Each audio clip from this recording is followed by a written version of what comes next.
حضور غوث الاعظم محبوب سبحانی آپ فرماتے ہیں میں بغداد میں اپنی مسجد میں بیٹھا تھا، رأیت رسول اللہ صلی اللہ تعالی علیہ وسلم، میں نے رسول اللہ کو دیکھا قبل ظہر کی نماز سے پہلے میں نے اپنے آقا کا دیدار کیا تو حضور نے ارشاد فرمایا یا بنیا الا تتکلم، اے میرے بیٹے تو کلام کیوں نہیں کرتا؟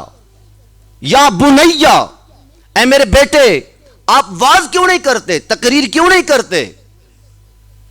تو آپ فرماتے ہیں میں نے عرض کی یا ابتا انا رجل اعجمی، میں اجمی ہوں اور یہاں فصاحت اور بلاغت کے بڑے شہنشاہ رہتے ہیں، میں کیسے بیان کروں، میری تو بولی نہیں ملتی۔ اللہ اکبر۔ آپ فرماتے ہیں رسول اللہ صلی اللہ علیہ وسلم نے ارشاد فرمایا عبد القادر اپنا منہ کھولو، اپنا منہ کھولو۔ میں نے منہ کھولا تو حضور نے اپنا لعاب دہن فدخل سبعا، 7 مرتبہ میرے منہ میں داخل فرما دیا، 7 مرتبہ لعاب دہن۔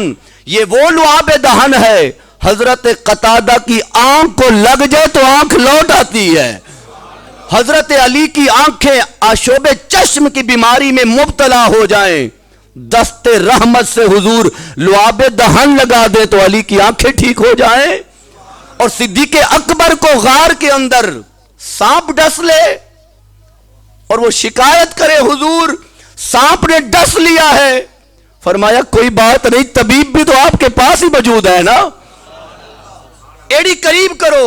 حضور لعاب دہن لگاتے ہیں، صدیق اکبر کا درد ختم ہو جاتا ہے، اور وہ لعاب دہن اگر کھارے کنویں میں ڈالا تو کنواں میٹھا ہو گیا۔ اللہ اکبر۔ حضرت سیدنا غوث الاعظم فرماتے ہیں حضور کا لعاب دہن جو ہی میرے اندر داخل ہوا پھر میں نے واز بیان شروع کیا۔ علی پاک نے بھی زیارت کرائی، مولا علی نے 6 مرتبہ لعاب دہن دیا۔ اور پھر علمی مجلس کیسے ہوتی تھی؟ چند لوگ ہوتے تھے، چند 100 ہوتے تھے، چند درجن ہوتے تھے، 70 ہزار کا مجمع۔ کتنا؟ 70 ہزار کا مجمع آپ کی مجلس میں۔ پھر صرف عوام نہیں ہوتی تھی، بڑے بڑے ابدال، کتب، علماء، عارف باللہ۔ پھر آپ کی مجلس سے کئی جنازے اٹھتے تھے، لوگ مر جاتے آپ کا بیان سنتے سنتے، اور مجلس ختم ہوتی پھر ان کا جنازہ پڑا جاتا تھا۔ تاثیر اتنی تھی، درد اتنا تھا۔ لعاب دہن کس نے دیا تھا؟ لعاب دہن کس نے دیا تھا؟ علامہ ابن جوزی رحمت اللہ تعالی علیہ، علماء جانتے ہیں کتنا بڑا نام ہے محدث ابن جوزی کا، کتنی کتابیں لکھی ہیں۔ کسی شخص نے کہا آؤ میں آپ کو عبد القادر جیلانی کی بارگاہ میں لے چلوں، محدث ابن جوزی کو۔ آپ نے فرمایا لے چلو۔ جب وہاں پہنچے تو وہاں پر ایک محفل تھی آپ کی مسجد میں، قاری صاحب نے تلاوت کی، تلاوت کے بعد حضور غوث الاعظم کا خطاب شروع ہوا۔ جو قاری صاحب نے تلاوت کی تھی حضرت شیخ عبد القادر جیلانی رحمت اللہ تعالی علیہ نے اس آیت کی ایک تفسیر بیان کی۔ ابو العباس نے محدث ابن جوزی سے پوچھا آپ کو اس تفسیر کا پتہ ہے؟ مولوی جو ہوتے ہیں نا، مولوی وہ ہر کسی کو نہیں مانتے، بڑا مشکل کام ہے۔ مولوی کسی کو پیر مانے، مولوی کسی کو مولوی مانے، مولوی کسی کو عالم مانے، بہت مشکل ہوتا ہے۔ آپ تجربہ کر لیں، آپ لوگ مان جائیں گے، ہم نہیں مانتے۔ محدث ابن جوزی شیخ عبد القادر جیلانی محبوب سبحانی کی مجلس میں بیٹھے ہیں، ایک تفسیر بیان کی تو ابو العباس نے پوچھا آپ کو اس تفسیر کا پتہ ہے؟ اس آیت کی جو تفسیر آپ نے بیان فرمائی؟ ہاں جی پتہ ہے۔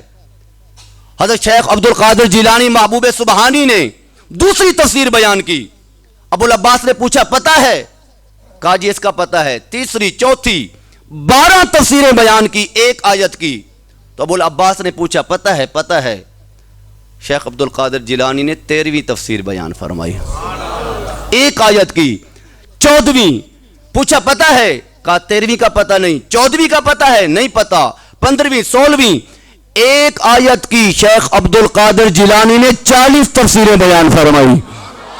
جب 40ویں تفسیر بیان کی علامہ ابن جوزی مجمع میں کھڑے ہوئے اور اپنے کپڑے پھاڑنے شروع کر دیے. وجد کی کیفیت تھی، قال سے حال میں بدل گئے، پتہ بھی نہیں میں کہاں ہوں. اور آگے بیٹھے کون تھے؟ منبر پر غوث العظم بیٹھے تھے. ولی بڑے آئے ہیں، کتب آئے ہیں، ابدال آئے ہیں. غوث پہلے بھی تھے، اب بھی موجود ہوں گے، لیکن غوث العظم کوئی نہیں ہے. غوث العظم کوئی نہیں ہے.